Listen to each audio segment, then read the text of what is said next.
నమస్కారం. నేను doctor Sharath Babu Neelagiri, joint replacement surgeon in Hyderabad. ఈరోజు చాలామంది పేషెంట్స్కి ఉండే ఒక డౌట్ ఏంటి అంటే, వాళ్ళు నా దగ్గరికి వచ్చినప్పుడు నొప్పితోని ఎక్స్‌రే చేస్తే అది స్టేజ్ 3 మోకాళ్ళ అరుగుదలలో ఉందని మనం నిర్ధారిస్తున్నాము.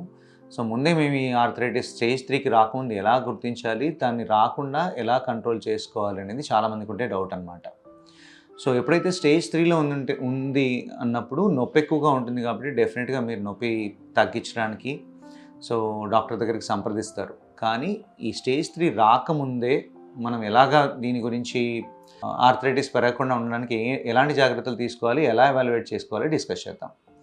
ఎవరైతే 40 సంవత్సరాలు పైబడిన వాళ్ళు ఉన్నారనుకోండి, వాళ్ళకి ఏంటంటే మజిల్ మాస్ కొంచెం తగ్గుతుండడం వల్ల, రిఫ్లెక్సెస్ తగ్గుతుండడం వల్ల డే టు డే యాక్టివిటీస్లో మెల్లిమెల్లిగా జాయింట్ ఫోర్సెస్ అంతే డీఫార్మ్ అవడం వల్ల లోపల వైపు గ్యాప్ అనేది మెల్లిమెల్లిగా తగ్గుతూ ఉంటుందన్నమాట.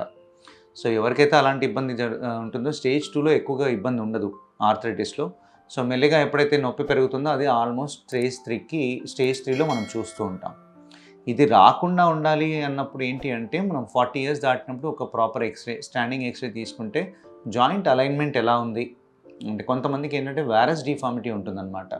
అప్పుడే కంప్లీట్గా 2 ఎముకల మధ్యలో గ్యాప్ కంప్లీట్గా తగ్గకపోయినా కానీ డిఫార్మిటీ ఉండడం వల్ల over a period of time అది ఆర్థరైటిస్గా కన్వర్ట్ అయ్యే అవకాశం ఉంటుంది. సో, ఈ డిఫార్మిటీ ఏమైనా పెరుగుతుందా లేదా, అలైన్మెంట్ ఎలా ఉందనేది చెక్ చేసుకోవాలి.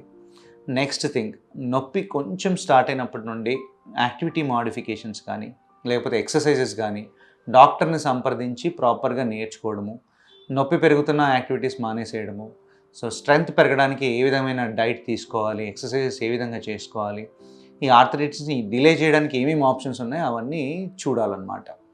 కొన్ని బ్లడ్ టెస్టులు చేసుకోవడము, ఇది కాల్షియం కానీ విటమిన్ డి, బి12 టెస్టులు చేసుకోవడము, బోన్ స్ట్రెంగ్త్ని మెయింటైన్ చేయడానికి యాక్టివిటీస్ చేయడము.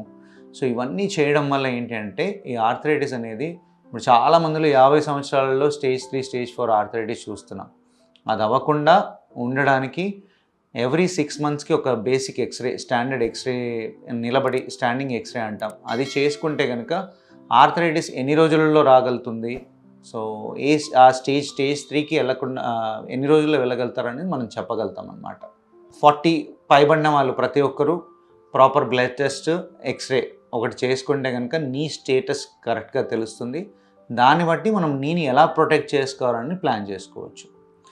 సో, ఊరికే ఈ బిజీ లైఫ్లో ఎక్కువగా అంటే పనులలో పడి హెల్త్ని నెగ్లెక్ట్ చేసుకోకుండా కొంచెం కాన్సన్ట్రేషన్ చేసి సింపుల్గా ఒక 1 అవర్ కేటాయిస్తే కనుక ఏంటంటే ఎక్స్‌రేస్, బ్లడ్ టెస్ట్ అన్నీ అయిపోతాయి, డాక్టర్ కన్సల్టేషన్ అయిపోతుంది.